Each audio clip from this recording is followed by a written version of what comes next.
I'm on the boys' side kitchen because I'm going to use my new toy. It's a electric pressure canner, and I am going to can up some beef cubes, and I am hoping to get the water just right here because the sink does not drain properly. We're gonna get that started, and then I'm going to organize our new refrigerator. Our refrigerator bit the dust. We decided to get a commercial grade because we've got a lot of people here, and we are going to be getting it nice and organized and put together. So come along as we get some projects done.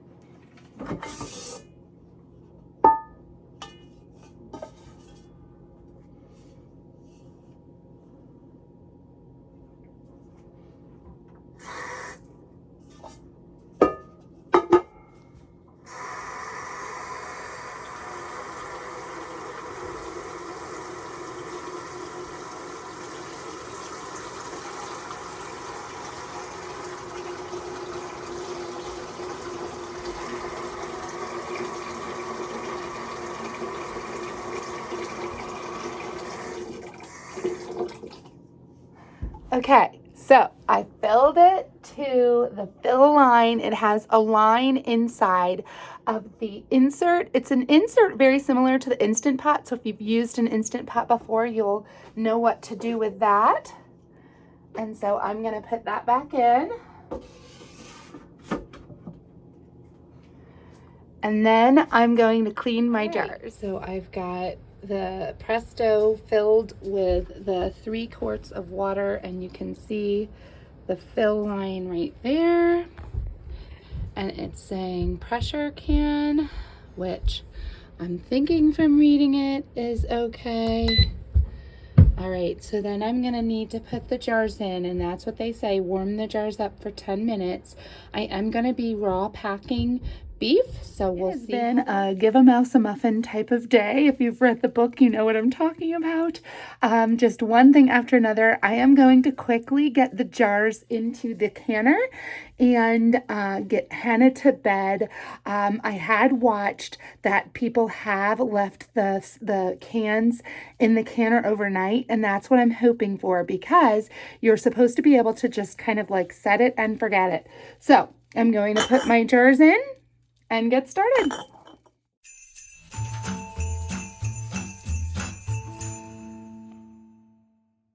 Right.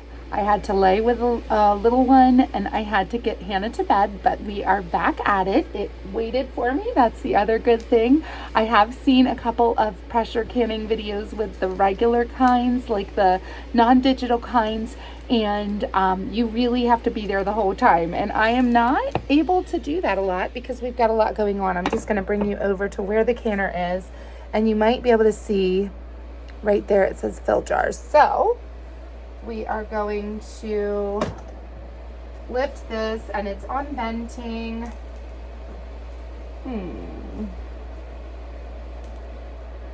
Lift. Oh, that's right. I always forget. I turn it and then I forget to lift it. Okay. Lots of safety features, which is great. I had seen somebody say too to open it this way so the steam goes away from you, which I thought was a really good tip. I have a glass stove, and I was a fan. Sorry, you can't see me, but you can hear me. I was a fan of John and Kate Plus 8, and she had cracked her glass stove with a lid. So ever since I saw that episode, I was like, I'm not going to place a lid of a pot on the stove. Sorry, I am also looking for my canning. All my canning stuff is in this kitchen. So again, you don't hear me, or you don't see me, but you hear me. I've got to get my jar lifter, which should be in here. I tried to leave everything together. There we go. Okie dokie. Try to leave everything together to kind of make it easier. And this is my first time pressure canning. I have water bath canned a little bit. I'm still even a newbie with that. So learning for sure. I am going to quickly put a towel down. I have some towels over here just for canning's sake. So I'm going to move you back because I need a place to put the cans. that looks yucky. It is just stained, friends. It's just stained. It's one of my well-used kitchen towels. And if you can hear the crackling behind me, I am going to turn that down. I'm also getting stock going because I don't know if I'll have enough beef cubes to fill the canner. And I know from watching people can that it is not a good idea to have an empty space because the jars can knock into each other. Now, this does say that it holds 8 pint jars, but I was only able to fit 7. And I think it might be that I'm just a little bit extra cautious because this isn't something I'm used to. So I may have to dump one outside. The sink doesn't work. So I dump one outside because I don't want to get it in there. But anyway, I fill the jars when I put them in the canner so they won't tip. And that's also the reason why you don't want to run a load without filling it, so that the jars don't bang into each other and break. So I have my beef. This is the last day I can use it, so that's good. We're gonna get it used. I am just gonna put it in the sink because we don't really use it for anything else, so that'll work. Hopefully soon. I really want to get this sink fixed. It's kind of on the top priority. Now, I had seen people say to use the funnel, even though this isn't like a liquid. I do use the funnel with liquids. I'm not able to find it. I'm going to put vinegar there, so I'm not too worried. And we're going to raw pack the beef. Now, from what I have read, when you raw pack beef, you're not pushing it in there too much. You're not like leaving it crazy amounts of spaces, but you don't want to push it too much. And you don't need liquid. So I'm just going to fill to what I think is 1 inch headspace. Now, I am not an expert, so I'm going to use my little tool to debubble and measure how high it goes. And I have stock going, like I said. I am also making chicken soup for a friend who's not feeling well, and I'm gonna make some stock for if there isn't enough. From what I have read, a pint is about a pound of meat, and this is 5 pounds. So with the 7, I will also need to fill 7 or 2 with stock. And so I'm just going to fill these to what I think is about 1 inch. I think about 1 inch is the bottom of the rim. But then we're also going to measure, because I don't like to leave those things up to chance. We don't want to experience botulism in this house. No, thank you. So I've been watching a lot of Rose Red Homestead, and I will link her below. She is a heroine because she has done a lot of intensive studies of how an electric pressure canner works. So the USDA did not have the funding or the staffing to test many of these canners. They will say with this Presto electric, it says USDA on it, and it looks as if it was approved by the USDA. However, the USDA will not approve or certify anything. They may recommend or not recommend, but they will not approve. So it's a little bit misleading. So the USDA has talked about that. And all of this is found on YouTube's, but I feel like Rose Red Homestead, which is what I've been following, is just very scientific. She has a gadget that she puts in the center of her cans, and then she puts them through the processing time recommended, and then she, what the gadget does is it shows the temperature, and that might be perfect. And I may not do stock, I may just do water. Again, somebody had said you can do water as well, and then that'll be good shelf stable water, especially with a well. That might be the best choice. So anyway, here they are, raw packed. That didn't take very long at all. This is kind of exciting because I am a big, like, I get a lot of meat at a time. Now, I'm going to have to use my eyesight is not doing as well as it used to. I do fine normally, but these things that are very close, I need to just look a little closer in the light. Okay, so 1 inch is the last one. So I feel like that might be a little too much space. And I guess you debubble around it. There's not any liquid, so I don't know how you're debubbling because, again, no liquid. And I think that's a good amount. Now, I'm going to do this to all of them because I did not bring my vinegar in with me. So I'm going to have to go back and get some vinegar. But you use vinegar to wipe the jar lids. Again, well, I don't know if maybe I should bring this over. I don't know. I'm learning as I go here.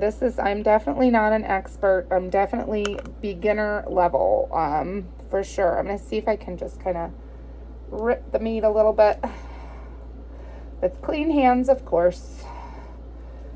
Yeah, perfect, because I don't have as many tools over here. Okay, I think this will hit 1 inch.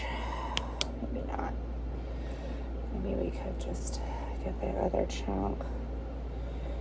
Okay, so yep, we need 1 inch of headspace. I need the vinegar in here because you need to wipe the lid. So I guess the problem with meat, and again, this is from a very, very, very, very beginner that's just watched a whole lot of YouTube, has gotten a YouTube education on this, that the problem with meat is that there is fat. And when you have fat, it wants to get in between the seal of your rubber gasket, which is this part.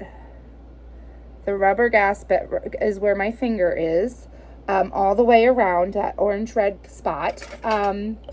And it wants to get in between that, and then it will prevent it from sealing.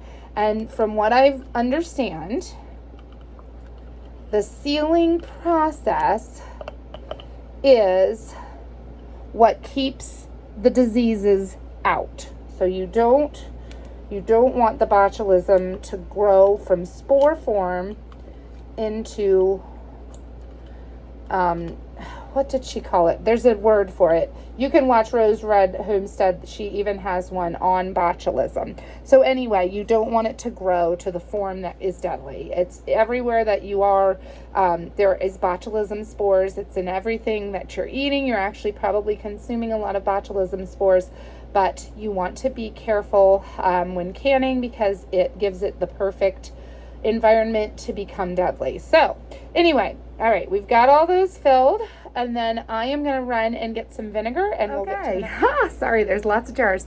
All right, I had a little snafu because I had apple cider vinegar instead of white. I just looked it up. It's the same acidity, so you can use that. So there you go. More knowledge is power. I have a clean paper towel. I'm dipping it in the apple cider vinegar, so it may look a little bit different. I'm going to get the jar rim very nice and clean. And then we will tighten and put it back into the canner.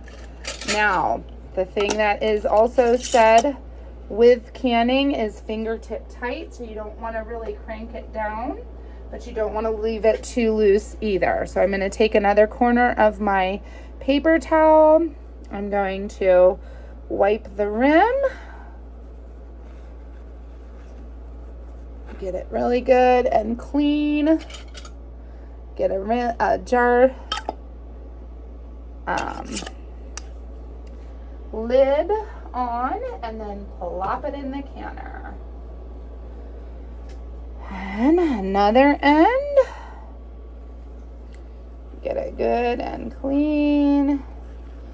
So the reason they say to use vinegar instead of soapy water with raw packing meat is that the fat or the grease from the meat causes that slipperiness, and you don't want the seal to come off once the canning is complete. So the vinegar kind of helps clear that. And I'm happy to know and happy to report that apple cider vinegar will work just fine. It is the same acidity as white vinegar. So in case you were wondering. And the good thing is too, acidity is also what I'm learning in about canning, is acidity is important as well when talking about botulism, that it does not like acidic environments. All right, so I'm just finding another nice clean space of this paper towel. We're wiping. And then I've got my lid and my ring. Now, I'm probably going to have to stop this when it comes to filling with water, because I'm not certain how high up it needs to be filled. Where the fill line for everything is kind of different. For meat, it's an inch. I know for jam, it's oftentimes a half or a quarter of an inch. So I just want to make sure I'm doing the right thing, because again, I am a total, as the kids like to say nowadays, noob. I am a newbie. I do not know it all. I do not pretend to know it all. I'm just doing the best I can with the information that I have. But anyway, for those of you that might be concerned about the safety, Rose Red is definitely a good one to look at. It makes you feel a whole lot better about how you're doing things. So now I'm going to take a pause to find out how far I should fill the water, and we'll go. So it was a half an inch, and that one is the one in the center. I filled it, I tested, I sealed it, and now I'm going to go ahead and put the lid on. As you can see, there are lines, and you kind of, now I'm probably going to be real ugly about how I do this. I'm going to do the best I can with one hand here. Install, remove, locked. Okay, so there it is, locked. This is the gauge I had read, and I think I'm going to do this instead of taking it off, that you can put it to vent when it's telling you to vent instead of taking it completely off, because I don't want to just have the chance of losing it or breaking it or anything else. So I think because it has that venting ability, and I've heard enough about that it's okay. So then the next thing I do is just press this, and it's hard to do when I'm looking at it from here. The jars are filled, so now it's heating, and I'm gonna look again. I have read the instruction manual probably more times than I need to, but I want to look again at what I do next. I'm fairly certain it will beep at me, so I'm excited to only have to remove it. But we've got our stock going. That was the leftover of my rotisserie chicken that I just had frozen, so it still has the string in it. I think if I want to can the stock, which is why I kind of made a last minute decision not to. You see all that yellow, there's a good amount of fat, especially since it has the skin on it still, and there's quite a bit of skin in it. You are not supposed to can it with fat in it. Because again, like I said, with the beef, you don't want to disrupt that seal at all. So I am making, like I said, chicken soup for a friend of mine who's not feeling well. So I'm going to go ahead and siphon off some of the stock for that, and then probably refrigerate the rest, because then once it gets cold, you can remove the fat. Oh, I went to edit my Presto canning video yesterday and realized I never finished. So I did finish canning, and I can show you the cans. Oops. Oh yeah, they're right up here. So the cans of beef turned out beautifully. They look all ready to use. I have been watching, I am like now obsessed with watching YouTube tutorials about how to do this. But that white layer of fat, like I wasn't able to get all the fat in. From everything that I've heard, that's totally normal and okay. That especially with like fattier meats, you're gonna have a layer of fat. It won't hurt anything. You just try to avoid getting it in between the seal. And then so if you are new to canning, you may not know this, but like the lid starts out with the little lump up. There's like a little poppy thing. My kids love popping the lids. I can show you because I'm about to do another load. So the popper is up, and you can hear the sound, and that's the sound it will make. I don't know why it didn't come back up. That's the sound it'll make. A lot of times it'll make that sound when it has sealed. So that's like another way, another safety measure, that when you've sealed your jars correctly, they will pop. A lot of people will call it the ping of success. So if once you hear those pings, then you know that you've done it. The other way that you can tell then is when it's finished, you push down. And from everything I've read too, you're supposed to remove the lid.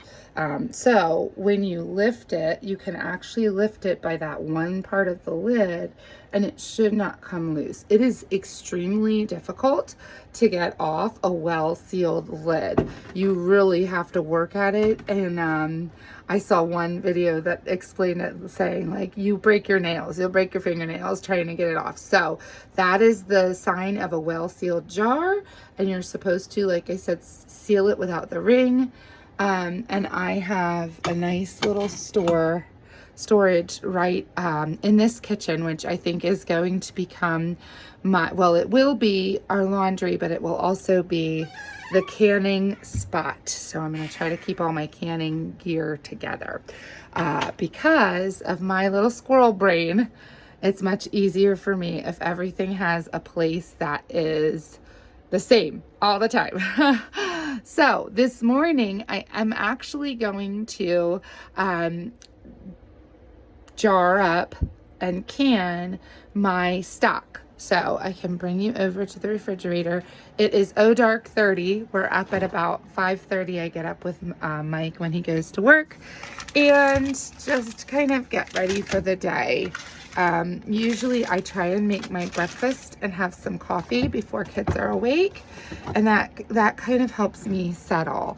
I was walking, but I'm nervous about leaving. So, all right, I'm gonna quickly turn this off because the Tupperware container is you can see the fat particles. So you can see like the little globs. So I'm gonna try and remove those globs and then heat it back up. You can also see some chicken pieces. The USDA says you can pull the chicken pieces off and put it in the stock.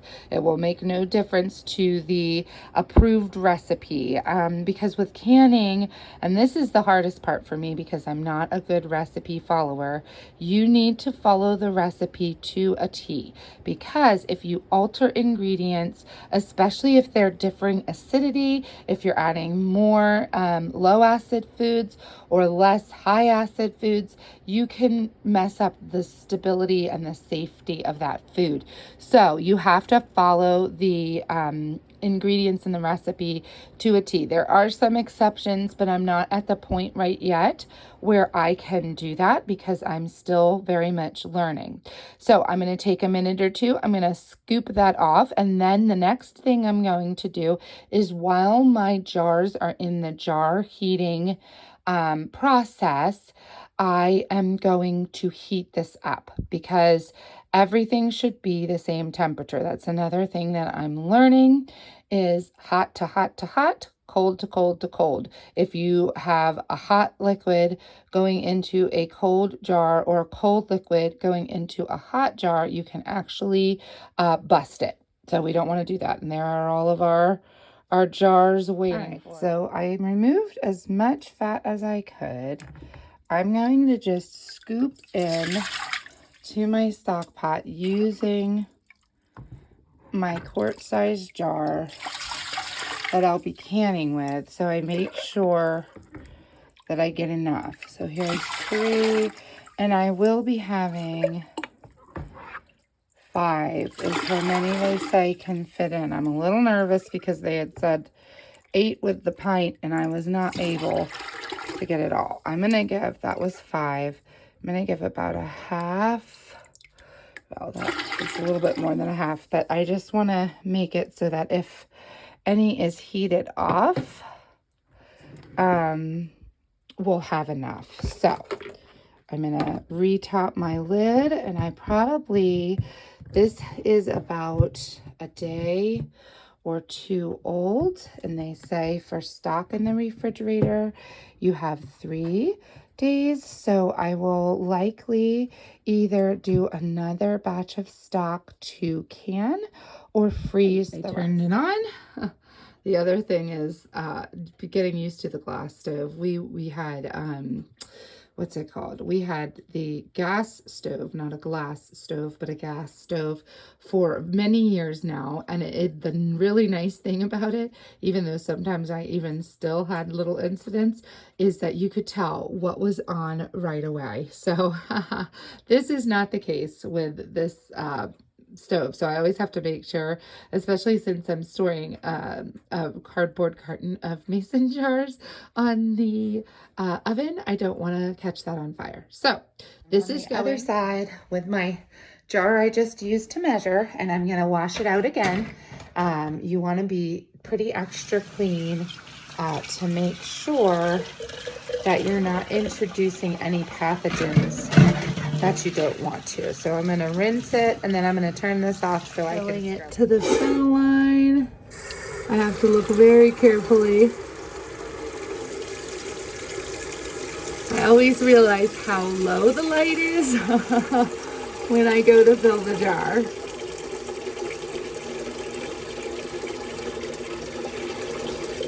Okay, a little bit more. Oh, that should do it. Okay, so then I'm going to put it in. And again, when you put your jars in to warm them, you want to, oh, I'm going to grab a towel. This one still has a little stuff on the outside. All right, so I'm going to fill it. So I kind of dip it in and fill it to about the level that the water is so that it'll stay up. Kind of everything you're doing is trying to save what you're canning because you're preserving, right? So you want to save it, obviously. And here I can show better too. It's poppy. I don't know if you can hear that. It moves pretty easily unless it's sealed, and then it doesn't. So that's nice, an easy way to kind of tell. Now, I know I don't want my jars touching, so I'm going to put them in, and then I'm going to make sure that they're not touching. I really do not want to lose a jar, both for, the fact that there's stock in it and the fact that the jars cost money too.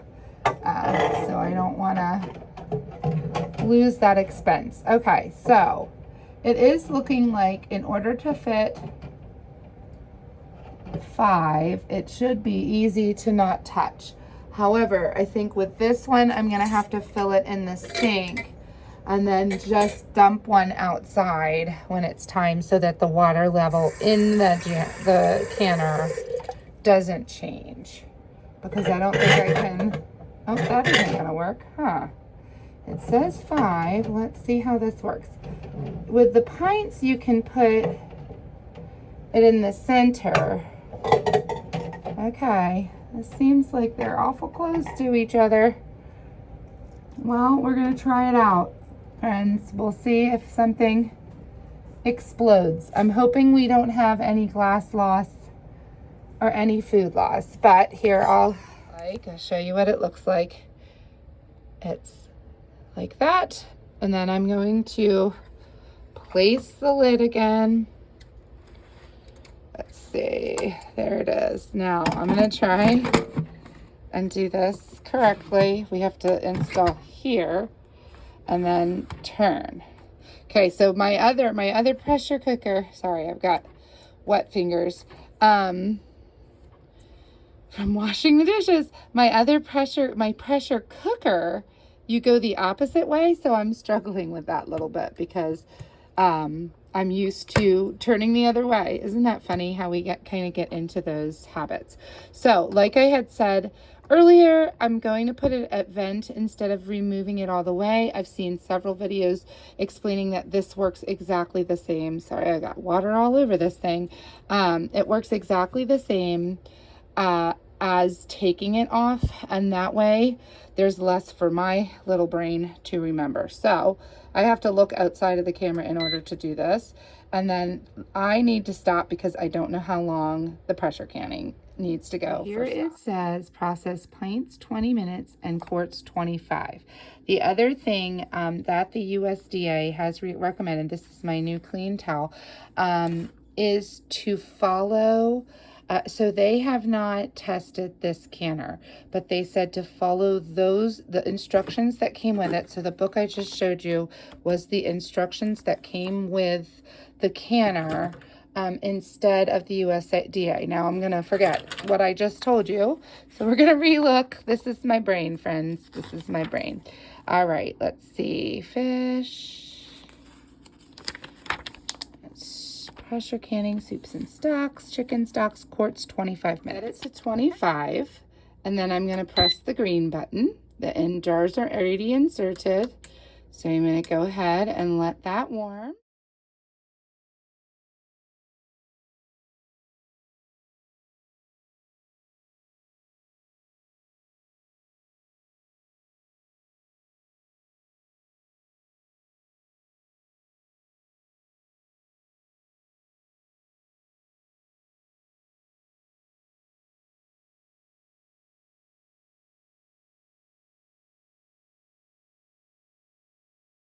Living on the edge. Anyway, it did not make enough, even though I put in extra. So I think I'm going to have to definitely adjust how I do that. But I have 4 jars that are ready. So I'm going to get them wiped off and into the canner. And then I need to take Jacob to school very soon. So hopefully we get all this done before I have to go. So I just moved it over to can. We've had a couple of snafus in that one time it turned off. Like I think I took too long and it went back to the beginning and I forgot to set it for 25 minutes. So I went through the whole process and then I had to set it again. So I'm learning, it's all good, but we've moved it to can, which is straight up and down, as you can see right there. It's gonna be pointed at the locked section. And obviously this is locked. When that silver thing, you see this right here, when that pops up, then it's hit the pressure. So that locks it in place. And what I've seen in like pressure canning videos with one on a stovetop, they put the weight on and then the pressure comes up. So there's like a gauge and a weight, and the gauge will tell them, oh, it's reached the pressure that you need. Anyway, I am thinking that this should go well. And then what it says is it'll finish that 25 and then it'll beep and then it'll cool down.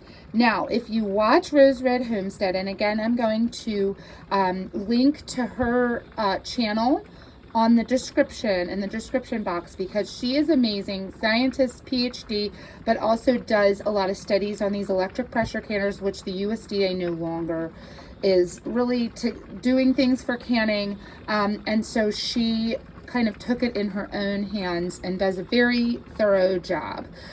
So anyway, you could look at her stuff to find out all all of the reasoning behind it, but the cool down process is where it's also needed to be in the kill zone. So the Botox, that is what it is. Botulism toxin is actually in Botox. But anyway, the botulism toxin, when it's in the vegetative state, has to be at a certain level. So in Fahrenheit, it's between 240 and 250 degrees Fahrenheit, and it has to get that in the center of the can. So she puts a little gadget in the center of the can and she measures.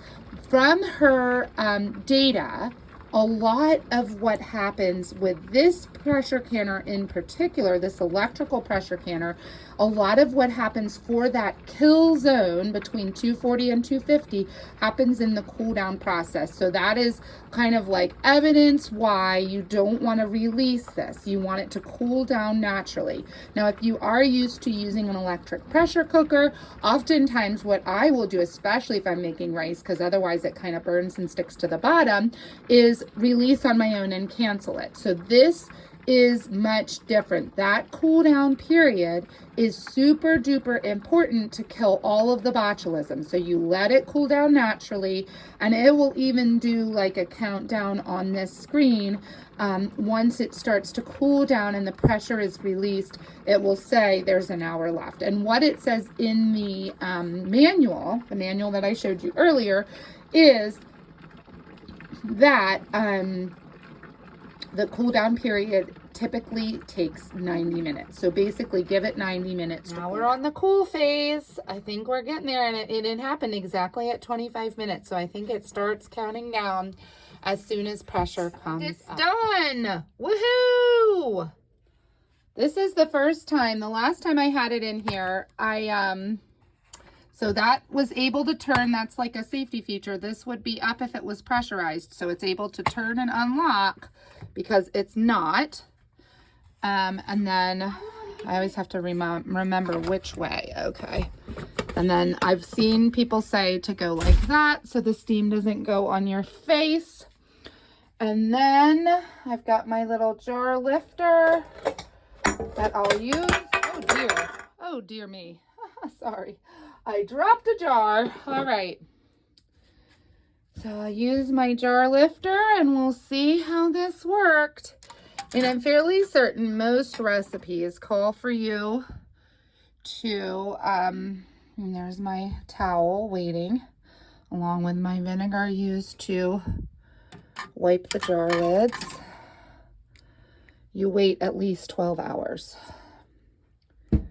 so that they can fully process. At this point, some of them still, you can see, if you look really closely at the lid, that it's still up. Now, I do need to do this next time, add vinegar. We have hard water, and from what I've read and heard and watched, it can cause like buildup on the jars. So you're supposed to put like 2 tablespoons of vinegar in it, and that gets the job done, and it shouldn't make a buildup. So far so good. All the jars are looking good, like they've been processed well. It's a little bit lighter than my stock sometimes is, but that's okay. It will do the trick when I need it. And we have quart sized, which is, let's see, on this side, you can usually tell how many cups that is. So anyway, we've got 5 quarts of stock, and I'm going to look up, the next thing I think I'm going to pressure can is potatoes, but I think we'll probably not. Okay, so that is the end of our canning debut. Again, I'm very much a beginner. I'm hoping to do more. I'm hoping to get it running at least once or twice a day to try and really get some food storage taken care of, as well as to take care of, because I do shop once a month for our family, to take care of that food so that it doesn't go bad as quickly. All right, thanks for joining me. I hope to see you in another video soon.